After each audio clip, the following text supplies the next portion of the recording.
Let's start off with what is driving markets and driving sentiment. Last week we did see the NSE coming under pressure, and we've started the day off, the week off rather, on a negative note once again. Yes.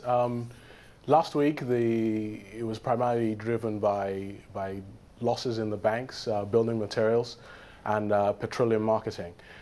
We haven't really seen that much change at the start of this week.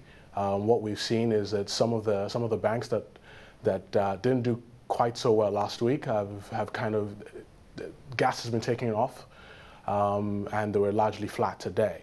However, in a number of other stocks, we still have that momentum continuing, and at least for the earlier part of this week, we still see that continuing. Looking at the debt markets as well, and the fact that we haven't really seen many companies over the last few years embarking on issuances, do you think that this is a lack of confidence overall in the Nigerian market? Well, the first thing I'll say is that I don't necessarily agree with you. There haven't been issuances in public markets. We have seen a number of private transactions. An example of one is investment by PE fund in InterSwitch. So you're still seeing an interest in corporates issuing capital, especially equity capital. What we're not seeing, like you say, is the public issuances, and that, yes, to a large extent, is confidence. I think the average investor is looking for sustainable growth. What we've seen of late is what I'll say is more whippy performance. So you have a 5-day run-up, a few days of losses, and people don't really see beyond the horizon. And also, you have your institutional investors who are still generally overweight fixed income. So I think these factors will still keep a lid a bit on public issuances of equity. In terms of how it grows from here, I think what we'll need to see is some initial issuances by blue chips. So, for example, a public offering for run-on capital by a blue chip that goes well, and I think then you start to see more issuers come to the market. Olutosin, going forward, I mean, when you look at the equity market in Nigeria over a 5-year or 10-year period, and that's what really long-term investors are looking towards, those returns over that 5 or 10-year period. What kind of returns are you expecting for Nigeria?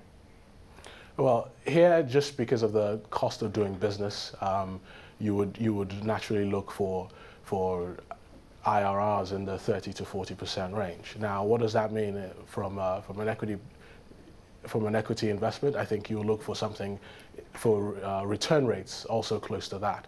Of late, we've underhit that. We've not hit those numbers, but I think in the 5-year range, absolutely. I think with some of the reforms that are in the works, you could really see significant growth in our markets. Well, it's quite interesting. I mean, last year we had a fantastic rally coming through for the markets. The question is, can it be sustained going into 2011, and what is going to drive the markets higher? Because we do hit resistance levels when the markets do breach those key momentum points. Well, I think one of the big question marks hanging over this market is the elections in April. Once we get past that, we think people will settle down and really look at the value that is there in the market. From here till then, I think that's a big question.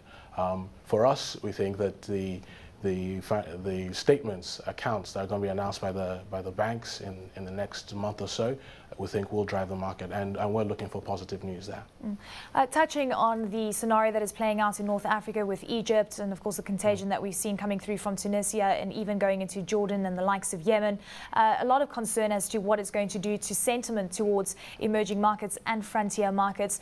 Some investors in South Africa are starting to position themselves for a higher inflationary environment, and of course spurred by the geopolitical tensions and also by the fact that we've seen adverse weather conditions in Australia and other parts of the globe as well. Are you embarking on any changing in portfolio strategy going forward with regards to all the changes that we've seen playing out?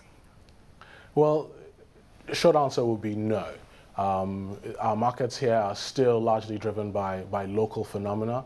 You do have the impacts of of some of the inflationary concerns in food prices, and we've seen a number of reports of late of international bodies expressing concern about Nigeria's readiness and ability to withstand inflation in food prices. However, for us, we're still focused on local phenomena. We think we still have a good growth story, and with expected reform and elections, we're quite bullish on this market.